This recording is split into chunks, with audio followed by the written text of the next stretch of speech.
Welcome to Queer News Tonight. This is the world's first and only LGBTQ+ daily evening television news, broadcasting live and available on demand on all smart televisions, including Roku, Apple TV, Android TV, Amazon Fire TV, and YouTube and Facebook. It's time to queer up the news. It is Thursday, February 23rd, 2023. We are live and literally out of the closet and into the headlines. So many of your important stories we are going to tell this evening on Queer News Tonight.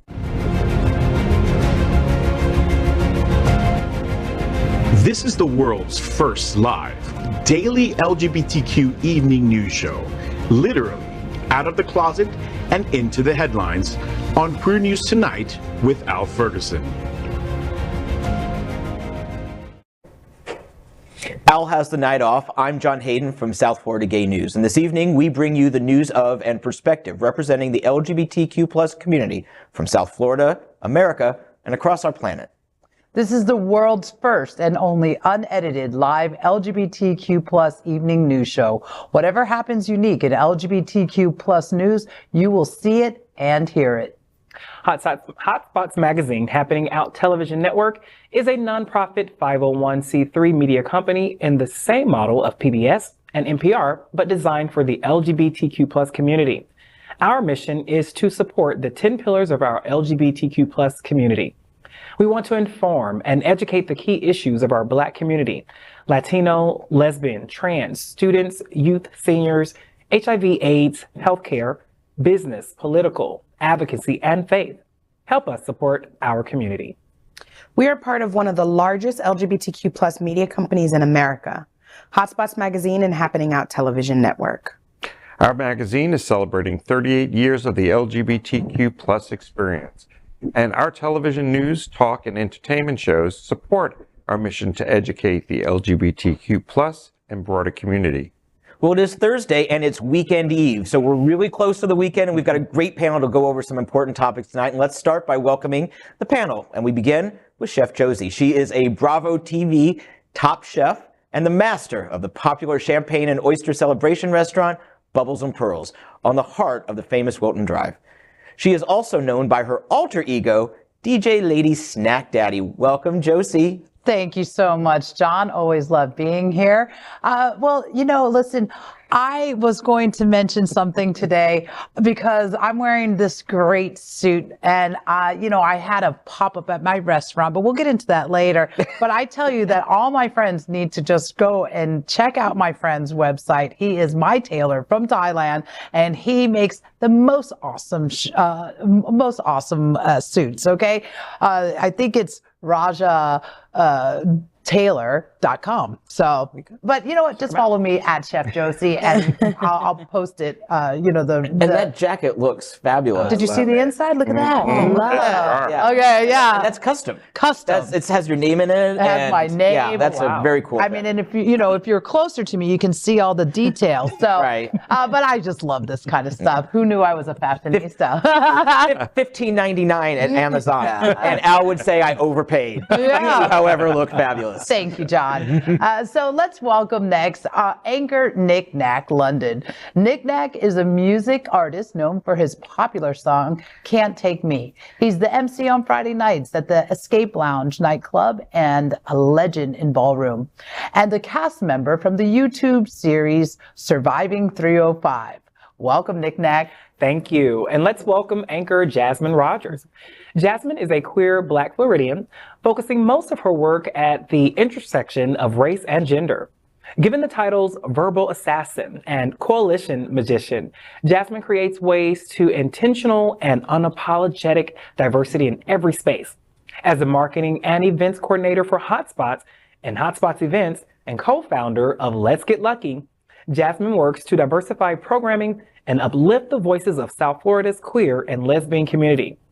In her spare time, Jasmen serves on several community boards, spends too much time in Target, like me, and marvels through travel with her fiance and pups. Welcome, Jasmen. Thank you so much, Nik Nak. I appreciate that. I appreciate the plug for the tailor also. Checking that out. I think that's very important for women that are looking for really good suits. And I also want to acknowledge that we're still in Black History Month. We're still here celebrating for a few more days, 5 more days that we have to celebrate, and then we shift right into Women's History Month. So excited about that. Now let's welcome anchor Glen Weinzimer. Glen is the founder of the Smart Ride, an annual 2-day, 165-mile bicycle ride from Miami to Key West. The Smart Ride is celebrating its 20th consecutive year, providing funding for AIDS service organizations throughout Florida. Last year alone, over 10,000 individuals and organizations made donations to fight HIV/AIDS. In the past 19 years, more than $14.9 million has been raised and returned to help individuals at risk for or infected by HIV live healthier, more fulfilled lives. Glen also owns Bona Italian restaurant in the heart of Wilton Manors. Bona Italian holds weekly Give Back Mondays, and in the past 6 years, Bona has raised and returned over $60,000 to help local organizations meet their mission. Welcome, Glen. I appreciate that introduction so much. This is my final year, as most people know, as the executive director of Smart Ride, and I've had the last week an opportunity to reflect more than I have in the last 19 years. And we just came back from Key West yesterday and went down to the AIDS Memorial and saw the additional names that have just been added to the memorial. And it is still heartbreaking to see that people are still passing and that our youth are getting infected at such a high rate and our minority communities are being disproportionately affected. And there's still so much more work that needs to be done. We set an impressive goal that I know our community can meet of raising $2 million this year, which will double what we did this year. And I feel comfortable that we're going to get that done. But we are the reporters for Queer News Tonight. And this evening, we begin with the queer headlines. The LGBTQ plus community in South Florida and across America is diverse. Our community across the world is vast. And here are the bullet points of the Queer News for today, Thursday, February 23rd, 2023. Take it away, John Hayden. Well, we begin by queering up South Florida gay news. The LGBTQ plus movement started with a riot. Republicans that run Florida hope it will end with a whimper. In this week's SFGN, online and on stands now, I look at how Governor Ron Santos and his underlings are taking their campaign against the LGBTQ plus to the next level by weaponizing the state's bureaucracy. Their attacks on drag entertainment continue, with any bigot able to post a video from an event and say it was endangering children, no matter what the content of the show happened to be. The Department of Business and Professional Regulation investigated our house last summer when a child was seen dancing to music. RuPaul's Drag Race alums brought a drag queen Christmas to the Broward Center, and an investigation was launched from Tallahassee. A venue that hosted the same event in Orlando was also looked into. A single bureaucrat or panel can shut these places down. The Florida Board of Medicine is ending health care for trans kids. None of these issues will come to a vote in the legislature.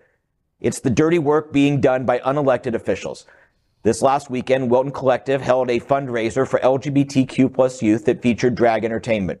It was fun and family friendly. But before the event took place, it was already being reported. Also, cowards were calling in anonymous threats of violence. Wilton Collective founder Julian Cavazos told me, quote, "We're doing everything right. We're not doing anything wrong.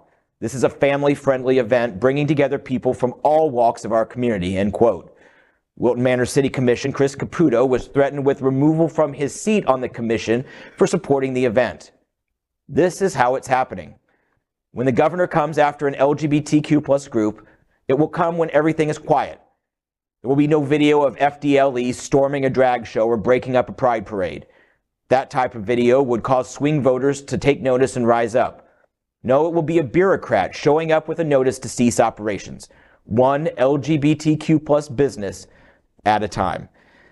And I write this story, it was pegged on the event at Julian's Wilton Collective because, this is just the latest in a pattern that is now clearly evident. And like I say, these are never going to come to a vote. This is going to be a bureaucracy used to beat us down the way DeSantis has run the legislature. I was at the event at Julian's on last Friday night with Al. He was with me, and inside was a great time. Fabulous drag queen performances, legends from South Florida, and outside was a Wilton Manors police car. And that car was there for us. It was there to make sure that these threats of violence weren't followed up on, and they have been reported to local authorities. And I asked, have these threats been reported to the state officials? And he said, Julian said, no, these are going to local officials, because honestly, we don't have a lot. He didn't say this, but I'm implying we don't have a lot of faith in the protections we're going to get from our government. He said something that stood out to me is that child was dancing. And the one thing that I know about the LGBTQ plus community is that we are spreading love. We're having fun. We're expressing ourselves. And what it seems like is that there's an attempt to attack self-expression and some form of freedom, and they're trying to take that away. If it's at the LGBTQ community. If it's not an LGBTQ event and it's a church event or something, then go at it. They won't come after you at all. That's the scary part. There's a story that I want to actually talk to you about, John, that's happening down in Key West. And it's an LGBT issue. And the governor has singularly appointed the judge that's going to oversee the case. So there's like no way of winning it. Is it an event similar like this, like going after? It's going after all male and all female guest resorts in Key West. Okay. You know, it's more complicated than to go through it right now. Yeah. So what I'm recognizing, okay, and which is I hope it's like it's being echoed right now through this broadcast, and it's a wake up call for our LGBTQ plus community. Listen, we're in a very dangerous time in South Florida for our community. When you take your fight, your energy, my tax-paying dollar, to use it to root out and eliminate LGBTQ plus members of our community, when that becomes the #1 agenda, when there are children who are facing food disparities every single night in this state, right? And when we're recognizing that healthcare for all people and so where does that, when education is not at the top of your priority and coming after any specific one group is at your, so first off, you don't get my vote. We already know that. Right. But more importantly, we need to really mobilize our legal organizations to come down here and get ready to fight, because quite frankly, this has to be illegal. How is this legal? That this man, this governor, is just out there appointing people to decision-making positions and then passing without votes these types of legislative, rules and regulations on our lives. This is just. It's absurd. Right. Well, look at Disney. I mean, he went after Disney, and now they no longer have the authority they used to have, because he doesn't like the fact that they supported the LGBTQ community. Right. You know, he's vindictive, and he goes after people, and and the scary part is he's looking for a national stage. He wants to be the president of the United States, and this kind of hate and this kind of control, similar to what we saw several years ago with Trump. They don't follow the rule, and that's the problem. They don't follow the rule where the Democrats that we know, the Nancy Pelosi's, followed the rule. Right. And it's frightening. Well, and it's interesting to me because it's like, we talked about this last night on Queer News Tonight, and Chef Josie, you brought up taxes, is that LGBTQ people don't pay less taxes, right? Like, they're paying the same taxes as cis hetero people. They're paying the same taxes, and yet are having their homes, their families, their livelihoods disrupted by this government that claims to be the party of limited government, right? It's limited government when it comes down to your guns. It's limited government when it comes down to those things. But on the other hand, when parents are making decisions for their kids, they're telling those adults, no, not that decision, right? Because teenagers under 18 can't show up at a drag show by themselves. You have to pay to get in, right? You have to have adult supervision in places like that. Like, children are not just roaming around at Palace, right? By themselves. Palace is outside though. But it is outside. The point is, it's not a racy show. No, and as a parent, Right. Then decide, do you walk past? Do you walk in? Are we dining here? What is going, like a parent is still involved in that situation. So this government is forcing parents to try to behave in a way that they want while talking about parents' rights. And that's just disturbing to me. I saw a post on Instagram the other day of this hetero man hugging a recently 18-year-old person saying, you know, love you so much, whatever. And the caption was, oh my gosh, look at this drag queen indoctrinating a child. And it was like, oh, just kidding. That's her youth pastor that she's dating. And he is celebrating that she just turned 18. I want to say this because there's also the rhetoric that it's disrupting the family values. And I question which ones. The ones where you're teaching your household how to hate, how to discriminate, how to not express and show love toward everyone. That's what I get from what they're doing. I think that needs to be much more louder than whatever attempts they are trying to make, because those children that they are raising are the children of the future. And if we are to stop and end discrimination, if we are to stop hate, then we must start in the household, and they're the ones causing disruption outside of the household in America. Absolutely. And I would just like to make one clarification to my story, is that Chris Caputo was not officially threatened with losing his seat by someone from the state. It was someone who was like watching out for him by warning him that if he supports things like this, that a state's attorney has been removed over on the West Coast. I think it was Hillsborough County. School board members who were elected have been replaced. So it was in that vein. He has not been officially threatened. And I think that's an important point to make at this stage. And while it sounds like it's bad in Florida, another state is looking at Florida and going, hold our drink. Well, next, let's queer up drag culture. Drag Race Jinkx Monsoon furiously condemns hateful Tennessee drag ban. Fucking evil cowards. RuPaul's Drag Race alumni reacted with disgust and anger as the Tennessee Senate advanced a bill to ban drag shows in public places. Republican senators approved the bill last week, which would see the state become the first to make it an offense for male and female impersonators to perform on public property or where they could be seen by minors. In short, the bill would ban drag artists from performing outdoors, at brunches, or festivals, while events such as Drag Queen Story Hour would be disallowed for children.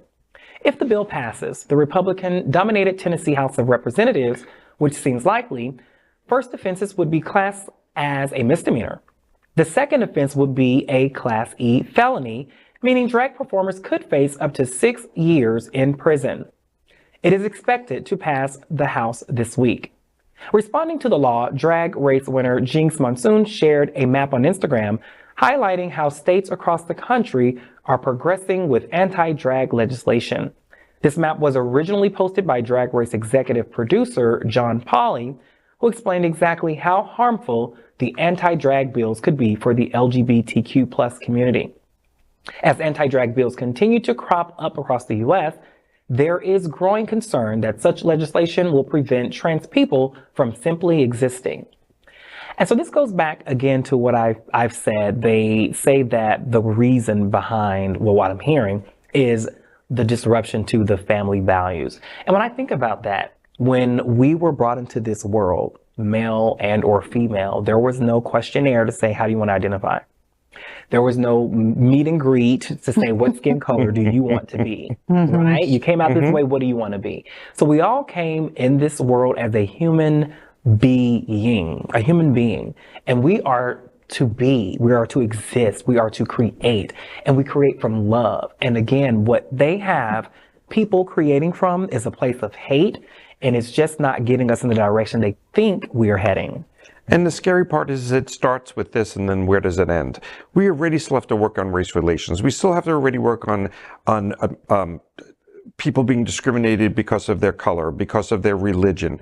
Like, we haven't even solved that yet, and now we're going after another segment of our community to continue to put us in this fight mode. Like you're saying, we should be talking about love. We should be accepting and celebrating diversity. Instead, we're finding ourselves having to lock doors at gay, lesbian chambers, GLCCs. There should be an open place, a safe place to go. And because of this kind of thing, doors are being shut everywhere because of fear of these threats that we just talked about in the last story. And what this potentially means, shutting down drag queens.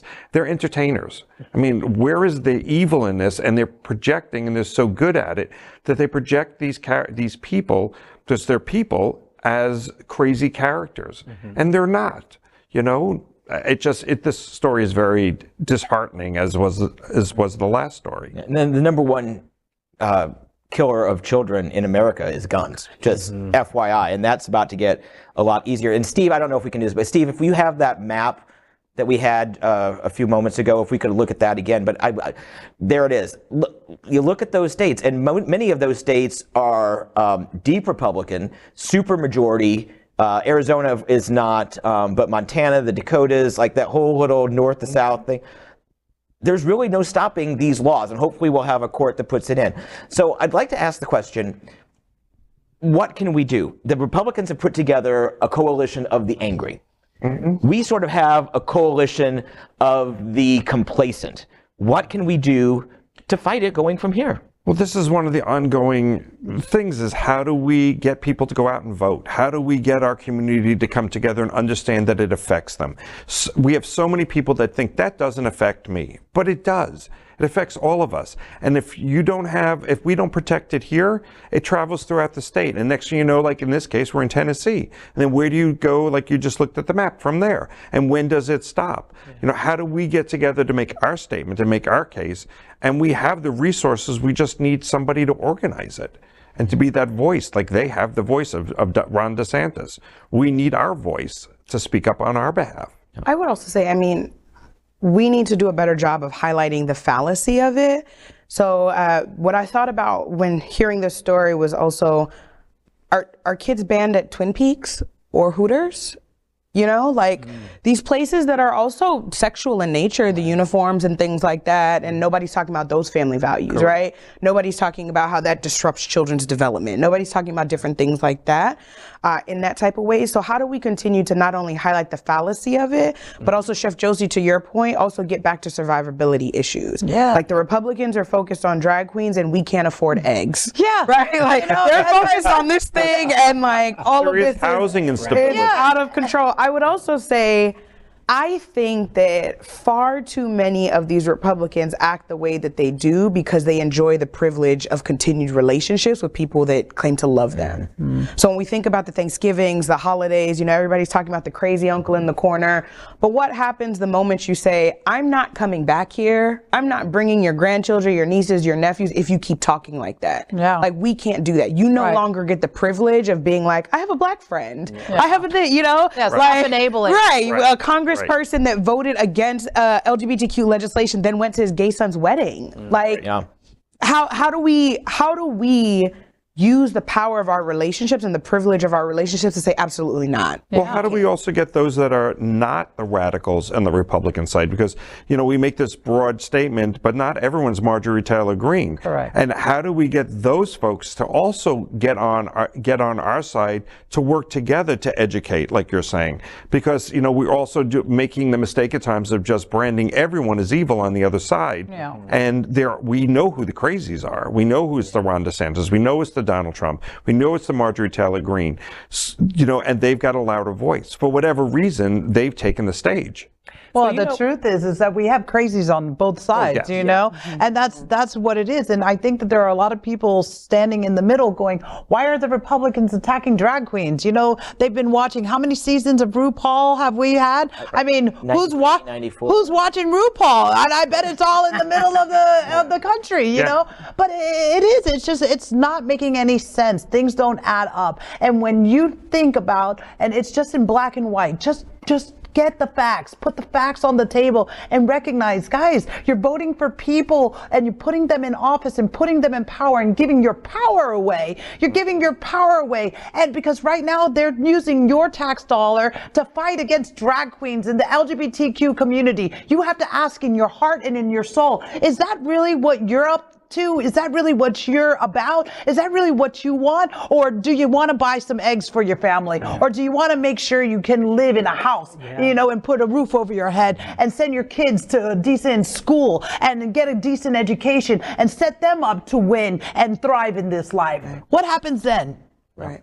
And I think just one last word on that. You bring up the price of eggs, and you brought up the price of eggs, but that's the problem, is that our allies still love us, but when eggs are $9 a dozen, that takes a back seat. Our issues take a back seat to people who are coming along promising, you know, lower taxes, or, you know, I'll fight inflation, or we'll cut things off from China, which, by the way, causes more inflation. But that's what's driving it. Our issues aren't a voting issue even for our allies or the people in the middle. So it takes a lot of work. To your question, how can we bring those people together? That's an excellent question. None of us here have answers, but certainly by talking about it, we're advancing the ball a little bit. Yeah. Next, let's queer up the worldview. EU drops legal case against Poland over anti-LGBTQ plus zones. The EU has closed the legal proceedings against Poland over the so-called, quote, LGBT ideology freedom zones, after only a few local authorities have dropped their anti-LGBTQ plus resolutions. In July 2021, the European Commission launched legal action against Poland over the adoption by several municipalities in the country of resolutions declaring to be zones free from, quote, LGBT ideology. The legal proceedings against Poland also entailed the freezing of funding for all the municipalities that were found to be in breach of key EU membership principles, including the protection of LGBTQ plus rights. As reported by the Polish investigative journalism website OKO.press, the EU quietly closed its legal proceedings against Poland on January 26th. After questioning the European Commission directly, OKO received a response confirming that the case was indeed closed. When inquired about the reasoning behind this decision, the newspaper did not receive an official explanation. Jasnaya, a member of the Polish LGBTQ plus group, Campaign Against Homophobia, said that activists in the country were, quote, surprised, end quote, by the decision, given that only in 2020, the commission received over 400 complaints from Polish citizens regarding the discriminatory resolutions. Well, first off, I'm just going to say this. We've been talking about Poland and for a few weeks now, and I'm just going to say they need to get it together, okay? The EU, they need to get it together, and they need to pull the trigger. And I think, you know, one way or another, so we know what we're dealing with. This flip-flopping, going back and forth, ping-pong table around our rights, and the rights of LGBTQ plus members in Europe, you know, is just ridiculous. I mean, how can anyone feel safe, right? And that's the first place. You know, humans automatically move into survival mode when we don't have what we need to live, right? A part of living for us as LGBTQ plus members of the world, we also require safety. And that safety is in our physical, our mental, our spiritual safety, all of it. And we're just seeing right now a full-on attack, and it's starting to get scary. And I know some people have said it's scary, but I will remember all of the, you know, previous generations, those brothers and sisters, LGBTQ plus members of our community who have paved the way, and we are fighters, and we will fight to the end. So remain vigilant. Yeah, and I think to your point, we just talked about distractions. Ukraine is a distraction. Poland is one of the places that all of the stuff is passing through. President Biden passed through Poland on a 10-hour train trip to get to Ukraine. Does the EU look at, well, you know, we can't deal with this now because we have to worry about Ukraine, so we're going to put LGBT rights on the side because we don't want to have an argument about that. If you want to pass through our country, you know, you better drop this case. Like, I don't know how far it goes, but you have to wonder, has there been a conversation like that? Okay, we're just going to put this on the back burner because we have bigger fish to fry. And again, at the risk and at the demise of human rights, of individual rights, of our community being able to speak up and have the protections it deserves. Like, I don't know how far I'm stretching it, but, you know, just look at the world view. Well, you know, I think one of the key words in this story was funding. And you note the humanitarian crisis that has been happening along the Polish-Ukraine border. Well, it extends much further into the country. And a lot of these so-called, you know, ideology-free zones are taking in refugees. They are taking in LGBTQ plus refugees. I know I've sat on this panel before when we've been praising Poland in the last few months for taking that on. So yes, I think politics is at play, but I don't think it was as hardball as if you want to come through, then you have to. I think a lot of this is. That, so I want to make sure. Okay. Yeah, I wasn't suggesting they're actually pulling that, but it's just this global. Right. But I just feel that the idea was, look, Poland, even their more red state-ish areas, need the funding to deal with the humanitarian crisis. And the fact is, Poland, especially in the big cities, Krakow, and Warsaw are very, by Polish standards, LGBTQ friendly. And unfortunately, I think we are sort of taking a back burner for perhaps a greater good, or at least a more immediate greater good. Right. I think this idea of the back burner is so uncomfortable. Yeah. Just because these issues are inextricably linked, right? Yeah. Like, LGBTQ is not separate from economics, it's not separate from race, it's not separate from housing crisis, it's not separate from any of those things. So it's like, when you put that to the back burner, in quotes, like, you're putting all those issues with it for our entire population of people. So I hear it and I understand it, and I think that there's so many people that consider that a social issue, and also it's an issue of all of these other different things. So, like, how do we make sure in our fight for eggs, in our fight for housing, in our fight for all of that, we're also saying, we're fighting for this because we know that for LGBTQ people, it's even worse, right? We know that for this group of people, it's even worse. So we're still gonna do this fight, and we're gonna make sure that we're uplifting all of the intersections that we have at the same time. And based on what you're saying, there is the truth that the government doesn't focus on one thing. There are hundreds of thousands of people that are involved in government that work on certain causes, and if the LGBTQ is one of those causes, those folks didn't suddenly switch to work in necessarily the army or stuff like that. These people still doing their jobs, and so they can still be raising the awareness and the attention and creating fair rights for all.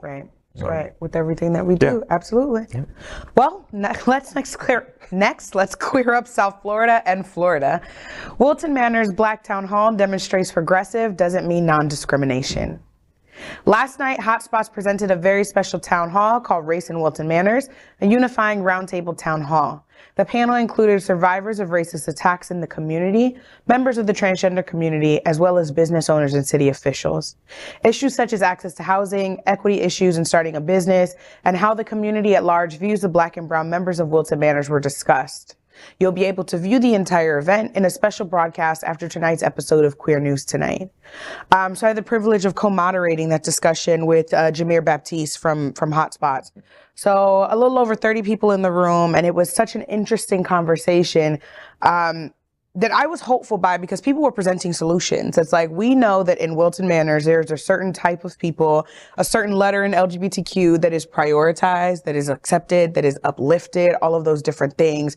So let's have that very real and raw conversation about that, anchored by Black folks that have had some really horrible things happen to them in Wilton Manors.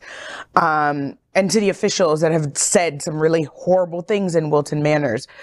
So we were able to have a conversation where at the end of it, commissioners committed to, like, well, here's some innovative things that we can do related to space, you know, for small businesses that are not, you know, cis, white, rich businesses, but women, Black businesses, all of that. How do we create the incubators? How to create the co-working spaces that could be free of charge because we have so much city space that we have access to that sits, you know, 2 square miles, 12,000 people, unused on a regular basis that we could be using to amplify the impact of these businesses. I think that the general sentiment in the room was also that people are frustrated. Black people in Wilton Manors would like a place for their gayness and their Blackness to be seen simultaneously and to feel like that is the safe space that they can be together with their families, their partners, and grow. But it has to change. And then also the irony of, you know, Wilton Manors touts itself as very, very progressive. And it's like, you can be progressive on gay and terrible on everything else. You can paint the bridge a nice rainbow color. Right, and that doesn't make you progressive. Right, and the fact of the matter is we are a city commission of 5 cis men, 4 of which are LGBTQ, 1 is not. How can that be progressive? Right. How can you all govern from that particular worldview that uplifts other people? And I know there's people on this panel that have tried to change that. So. Well, you know, when you mentioned some of those solutions, it sounds like some of the stuff I was sharing during my bid for you know, running for office. But you know, that's what it is. We have to have smart people in these conversations coming up with solutions around how we address the experience for Black and brown people who come into Wilton Manors. And I love my city, right? I love my island city. It's been good to me, and I hope I've been good to it as well. That being said, you know, there's always space for that conversation. And one of the things that I'm really happy to hear is that, you know, knowing you there co-moderating that, that means that when those solutions were being mentioned, that those were being recorded, and you have me as an ally to support you in making sure we hold people accountable and have it happen, because that's what we need to do. We really need to make real shifts in order to make it feel safe for Black and brown folks to come into Wilton Manors and know that they're equal here. And that's not only for the LGBTQ plus community. Right. I always ask, what is the fear? Like, that's the question that I like to ask politicians as well. What is the fear? Right? And so I know that there are times where there's a focus on certain things that I'm not going to mention. However, I always say this, the law of polarity exists in every ethnicity, in every being, male or female. There's a law of polarity. It's consistent. It doesn't stop.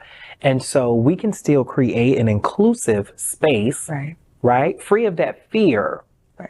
And you put whatever parameters you have in place that protects you regardless of what the race is or, you know, whatever. But I always like to know, what is the fear? Right. And when you dig down to that root cause, you will identify that there is something with that individual or those individuals that they must deal with. Right. Right. Because we're not, all of us are the same. We're all different. We all bring that diversity and that difference. Right. Well, you know, and again, my perspective is incredibly limited. And I'm saying that openly, but from what, you know, we know that in the 50s, 60s, and of course, well before that, there was visible discrimination, signs that said it.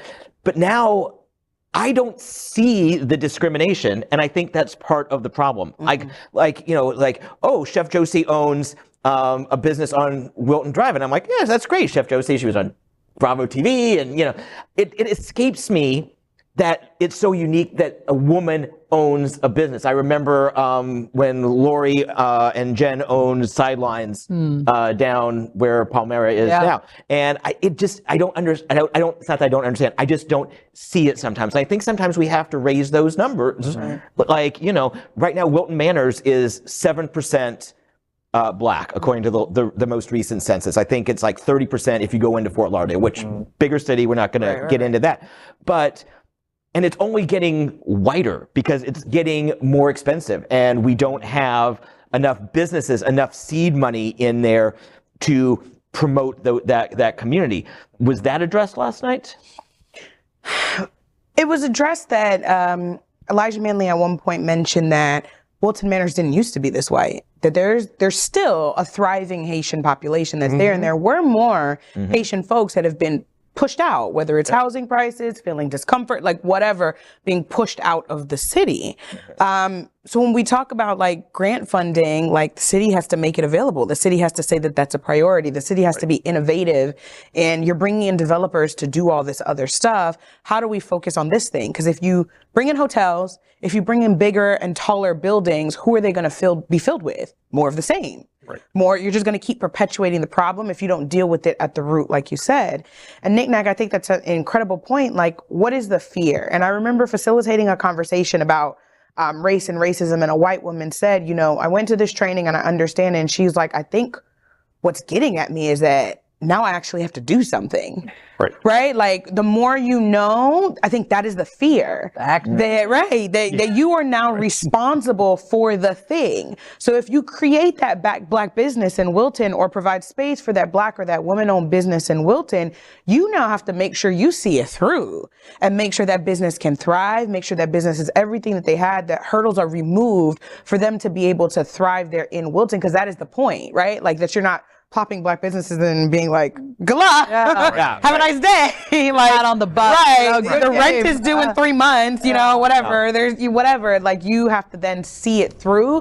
And you also have to be responsible for creating a culture around them that does not allow for discrimination. Because the stories that were shared is these black folks being overtly called the N-word, right? Like, in the past 2 years, in bars, right? By drunk and sober people. Like, all of this that's happening there. And thankfully the bars moved to act, but something within Wilton has told these people that is okay. That this is a place where you could say something like that and still go home and be okay. And maybe you can come back. Right, you can come back and do it tomorrow also. So it's like, how progressive is that if something like that can happen here? I also gave the example, and Chef Josie will probably agree with me, is that because it's not just about blackness for me, it's also about womanhood in Wilton. Again, I'm represented by all men at almost every level of government where I live in Wilton. My congressperson, my county commissioner, like all men at every single level. I think now even my school board member, like all of that. And I said, where do women get clothes? Women are femme-presenting people, get clothes on the drive. Yeah. Only thrift stores. There's plenty of men's underwear and swimsuits and all of that just keep popping up. They just keep copy-pasting each other. But if you think about where we are able to get clothes, if that's what we desire, it's a thrift store. There's not any other business that has specifically tailored women's clothing. So what does that mean in a city like Wilton Manors that espouses themselves as a place where everybody can be? Right. There's also a difference to put that on a headline and say, we welcome everybody, versus actually creating the space that those people can come. And I think, like you're saying, economics plays a big role. I mean, where Georgie's alibi is, that was not a white business owned, you know, when he took over that space, a lot of those businesses were either minority owned or closed. And he came in and all the white folks followed behind it with money and redeveloped that area. And I have lots of friends that have bought houses in Wilton Manors that were minority owned, and they weren't the wealthiest or nicest house on the block, but it was someone's home. And they got pushed out because the money was really good, but then where do you go? And then what do you do? There's no CRA money. To even for just anybody. Like, that's just been an argument, like, why aren't we putting in money for those, whether it's especially a minority owned business, to be able to come into our city, and rents are only doing nothing but going up and we're getting less and less space for retail. Because as we redevelop and we build new, you buy out the Eagle Shopping Center and you put in a hotel, allegedly, at some point, or right across from our restaurant where there's going to be a hotel going up, where there used to be a funeral parlor. Who's going to fill that? You know, we all know how it's going to get marketed, you know, and who's going to be visiting. Yeah, well, that funeral parlor was just dead space to begin with. But No, but people just lying around. Come on, Chef Josie.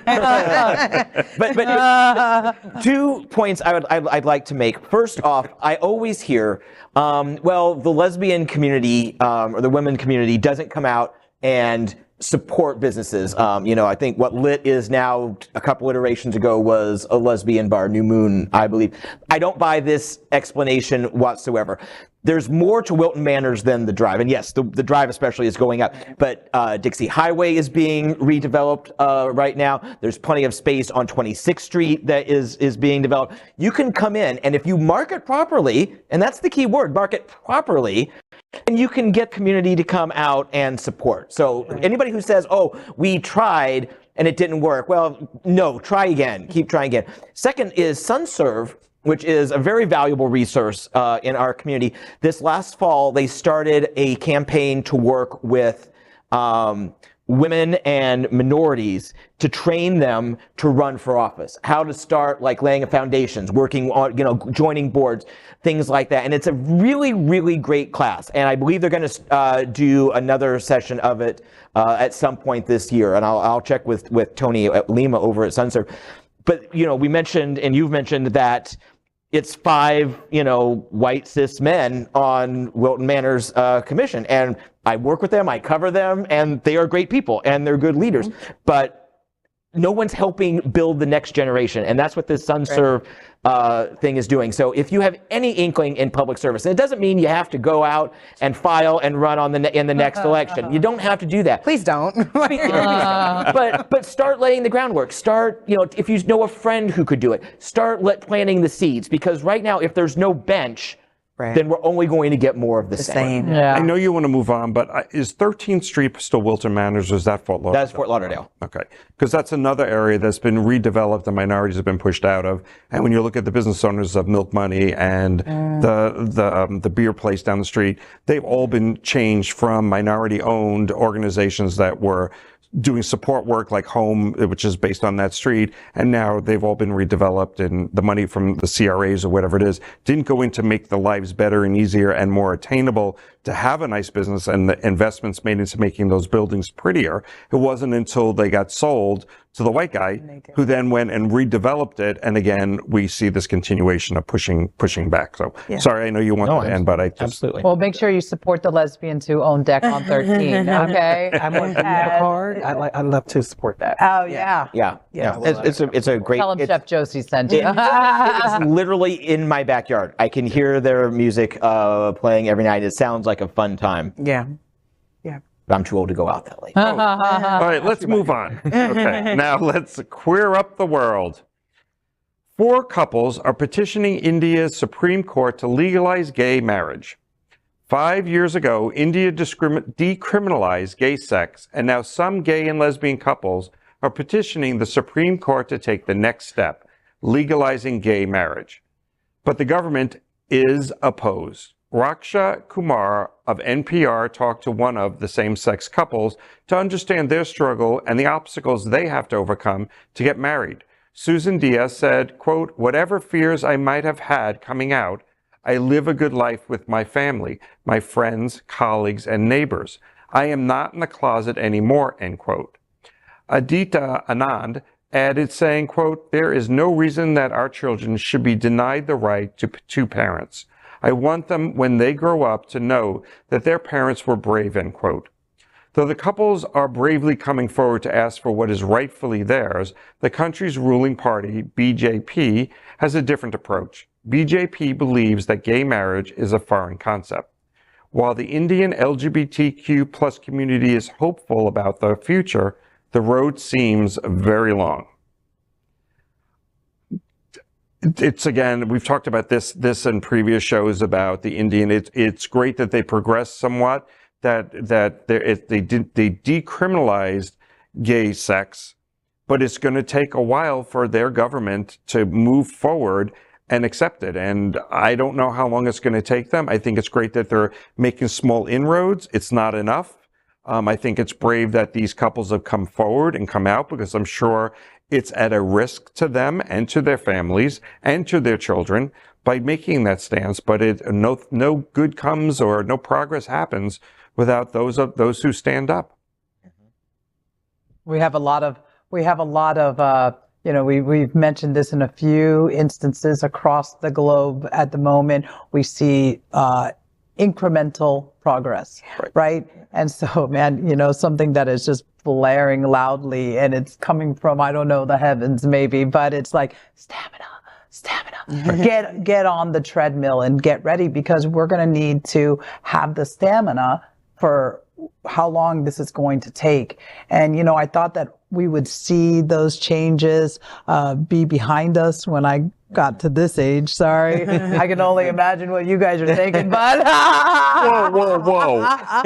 no, but you know, so I see, and I just want to make it really, you know, a point here that a lot of the younger LGBTQ plus community, they don't understand, and they're not connected to the history of our community as a whole. And when I look at what we're going to need to do to move forward, and that fight that we're going to need to bring, the stamina that it's going to take, the sleepless nights, you know, I mean, the mobilization of people. How do you mobilize people who have no connection to what happened and where we've come? And then they see that and they see incremental changes, and then they go, well, that's not enough. We're never going to get there. And they already start from a place of despair, as opposed to understanding that this has all been incremental progress, right? You know? So I don't know. It gets tough. You know, in the Indian culture, family pressure is so harsh. And, you know, when you say they're disconnected from the community, that's because they're basically disconnected from any community that is not within their particular circle. You know, they don't understand Stonewall. They don't have their own Stonewall. And I used to date a really great guy, Ashish, and he was from India. His whole family was from India, and most of them were over here at the time.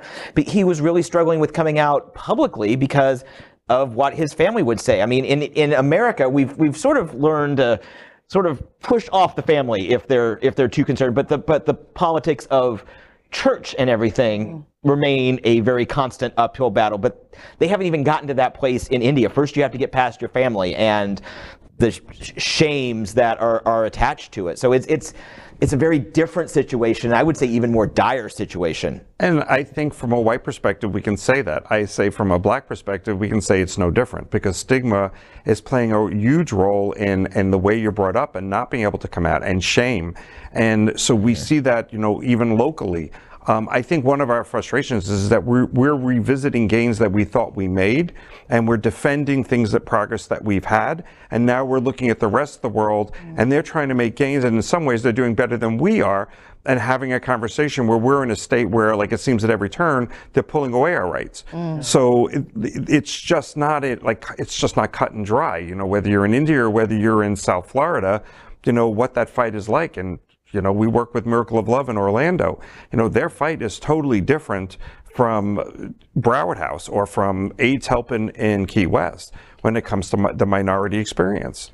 And I would say, I mean, pushing back just gently on Chef Josie, is I feel like young people have an interesting tenacity that some of our other generations have not. And it's also interesting you said that comment today, because today was a day of action for young people in Florida. So all across Florida, young people walked out of their colleges and their high schools protesting DeSantis and his ban on AP African American history and drag queens, all of this. Like, they are walking out. They are also living in this society where this news is coming to them very quickly. And I also feel like they're living in a society where they feel prouder and braver. So they're like, I'm walking out for my friend. Like, all of y'all can suck it because I'm walking out for my friend. Like, this is what we need to do. They're also living in this age that is, I mean, clouded by so much trauma. Like, they are seeing and living through inflation, multiple iterations of it, COVID, right? Like, they have parents that survived 9/11 or saw it happen. Like, they are feeling a lot of this trauma very immediately. And I think, I mean, pardon my French, but I feel like it's a generation to fuck around and find out. Like, we're just like, we have nothing left. Like, there will be no Social Security for us. Yeah. There will be no generational wealth. There's nothing. So all we have is to fight for right now, because otherwise we will have nothing. There's something to learn from this generation, and that is remove fear from everything. Because what I'm going to say the government does is they try to create the fear. And like you said, those young children walked out. I remember when I was young, and some year, walking out of a school, standing up for something, it just was not a thought. So there's a lot of vigilance with this generation that I actually applaud. And I, encourage them to continue to be vigilant, and for us to just take a lesson from their book. I think that they are doing a great job of getting caught up to speed with what's going on. And they're making some very bold decisions free of the fear of what their parents are going to think. They're standing up for themselves, and I love it. One last thing. Go ahead. You know, I have to ask, and it's such a, oh my God, he's talking about the Bible. I ask people, did you write the Bible? Because that's what they use against us and say, this is the reason behind the Bible says this. Did you write the Bible? Did your mama write it? Did your dad write it? Did your auntie write it? Right? So don't use that to manipulate us into doing what it is that you want us to do. And I think, I mean, also to your point, that you saying that made me think of, this is also the generation that has seen so much of their life through protest. So Occupy Wall Street, Black Lives Matter, like my sister went to her first protest rally with me when she was in middle school, right? So like they are learning these relearning these tactics and doing those things and being able to be comfortable. And I also think that one thing that's poignant about this story is the quote, I want them when they grow up to know that their parents were brave. Right. Not safe, not any of that, but that they were brave. And that to me gave me chills about all of our fights. Yeah. And you know, I just want to give a quick shout out to a couple people who work on this show. It's not their entire job, but it's part of their job. And they are from India.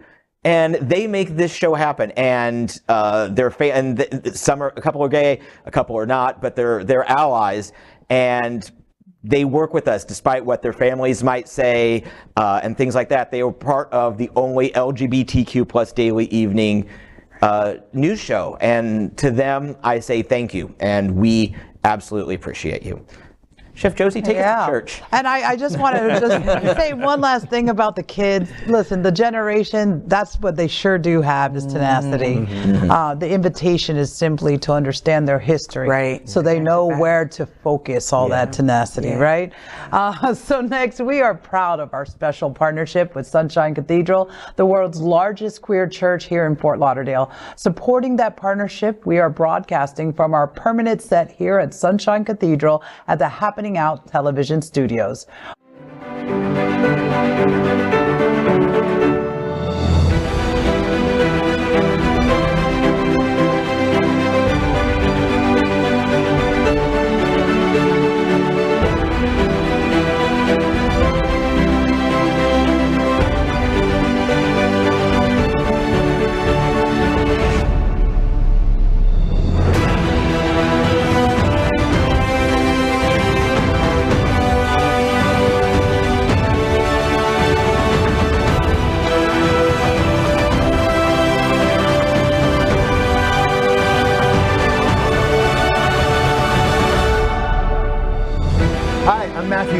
Former American Idol contestant and singer-songwriter, and Sunshine Cathedral is my queer church. I believe he's got a show here in town tonight, so break a leg, Matthew. Well, Fox News, Tucker Carlson, and radical conservatives have suggested that the LGBTQ plus community has a secret plan. We can only guess it's for world domination, and couldn't agree more. And we're going to tell you all about it right now in our segment called The Gay Agenda. In The Gay Agenda, we queer up politics. The enemy of my enemy is my friend, as Marjorie Taylor Greene teams up with George Santos. George Santos and Marjorie Taylor Greene, both candidates for a congressional Republican main character, have co-sponsored a bill with the apparent intent of banning books with LGBTQ plus characters or themes from U.S. schools. Although the text of the H.R. 863 bill has not yet been uploaded to government websites, its sprawling title gives a good idea of what's going on. The bill aims to prevent publishers from knowingly furnishing sexually explicit material to schools and would strip federal funding from any school that makes such material available to students. The bill has been referred to the Judiciary and Education Committees for consideration.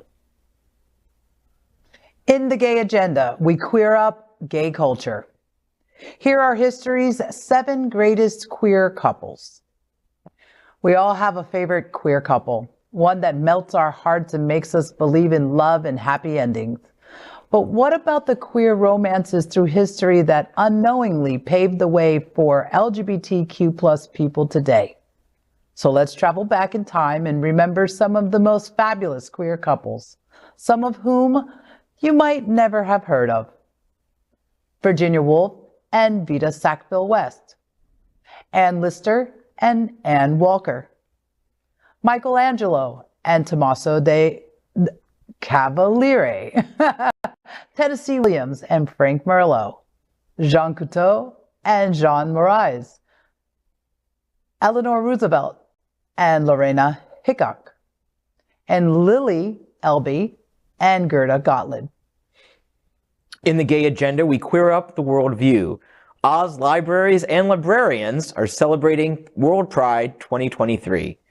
Sydney, as a city, loves to party, especially during Sydney's gay and lesbian Mardi Gras.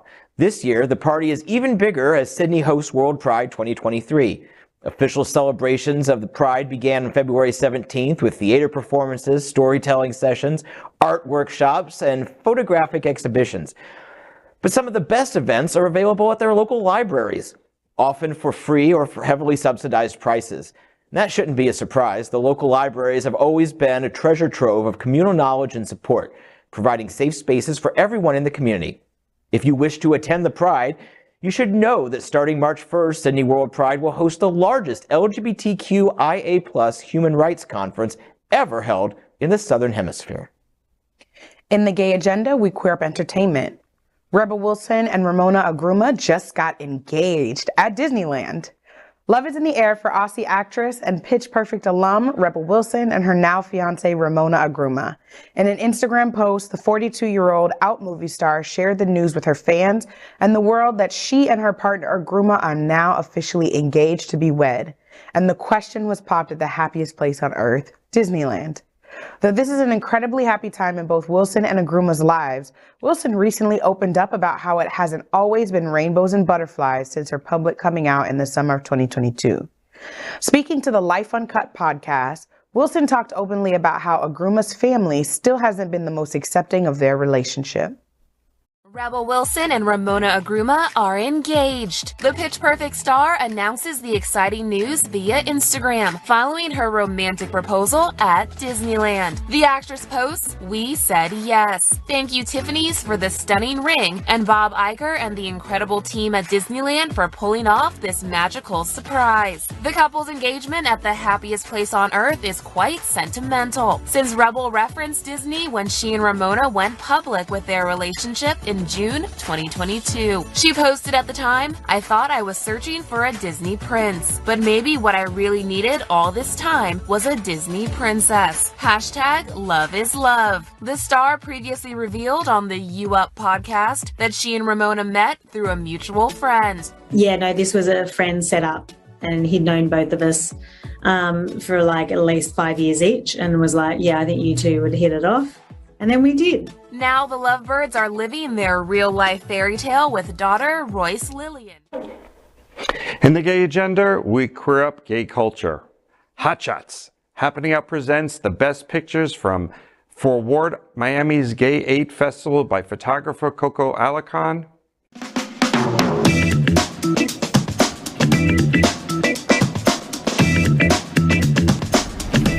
Hot Shots Happening Out celebrates Gay 8 Festival. Gay Ocho Festival. The iconic streets of Calle Ocho came alive for the 7th annual Gay Ocho Festival. It is the largest Latino LGBTQ+ festival in America dedicated to LGBTQ+ art, music, dance, food, and culture. Drag queens and DJs added life to the event, which was attended by thousands of community members. Gay 8 had an action-packed day planned. Free cultural programs like stand-up comedy shows, dance parties, and fashion shows were held, including a special performance by an ABBA cover band, Dancing Queen, and ABBA Salute. There was a Best Miami Sandwich competition, a culinary walking tour through Calle Ocho, and art exhibitions too.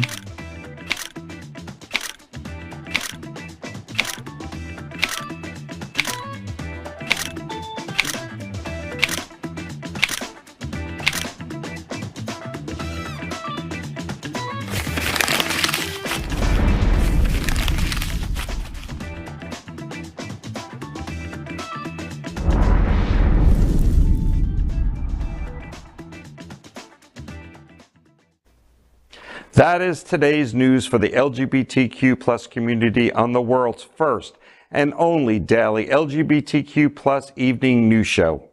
If our community is important to you, share the news with your friends and family. Are you, like most of America, part of our very large television audience watching this live LGBTQ plus news broadcast right now on Roku, Apple TV, Android TV, and Amazon, and also Fire TV?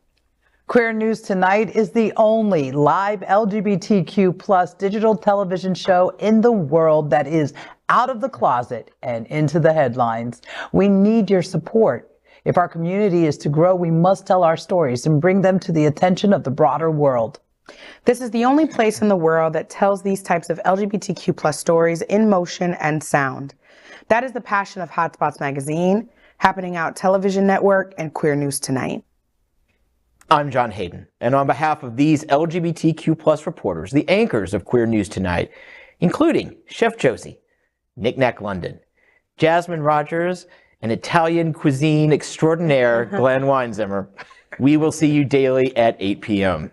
And to our LGBTQ plus world, we wish you a very good night.